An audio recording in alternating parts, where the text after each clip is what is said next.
अब पोल तो उसकी खुल चुकी थी, तो वो करता भी क्या? शांति से चुप बैठने के अलावा उसके पास करने के लिए और कुछ भी नहीं था। पर इस वक्त अनिका के पास विहान को दिलासा देने के अलावा और कोई चारा नहीं था।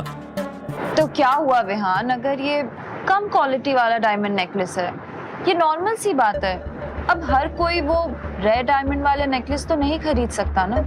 और वैसे भी हमारे देश में ऐसे बस 10 ही हार हैं, और जहां तक मुझे याद है उसमें से एक हीरे की नेकलेस की नीलामी हुई थी, और वो डायमंड नेकलेस कहीं 1.5 से 2 के बीच में, 2 करोड़ के बीच में बिका था। किसने खरीदी वो तो मैं नहीं जानती हूँ। पर विहान, तुम्हें कोई रेयर नेकलेस लाने की जरूरत नहीं है, ये भी बहुत सुंदर है। I really love it. I mean, you know what, मैं इसको बहुत संभाल के अच्छे से रखूंगी। Thank you so much. Anika की बात सुनकर तो विहान के जैसे तोते ही उड़ गए।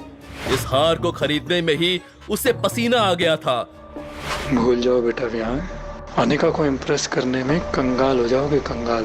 वहीं नक्श अनिका को परेशान देखकर अपने किए पर पछताने लगा और सोचने लगा कि इतनी बड़ी बात हो जाने के बाद भी अनिका विहान का साथ दे रही है, लेकिन वो अपनी बदली हुई जिंदगी को इतनी आसानी से अपनी बीवी के सामने नहीं रखना चाहता था। वो अनिका को पाना चाहता था, उसका दिल जीतना चाहता था।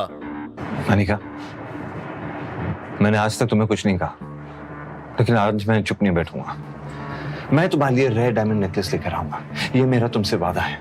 मैं दुगनी मेहनत करूंगा, मैं वो सब हासिल करने की कोशिश करूंगा जो तुम्हारे अरमान है। I promise. अपने दिल की बात अनिका के सामने रखने के बाद नक्श ने अनिका के जवाब का इंतजार भी नहीं किया और उसके कैबिन से बाहर निकल गया। नक्श ने पलटकर अनिका की तरफ देखा तो अनिका भी उसी की तरफ देख रही थी। प्यार नहीं तो कम से कम नक्श अनिका का ध्यान अपनी तरफ खींचने में कामयाब हो गया था।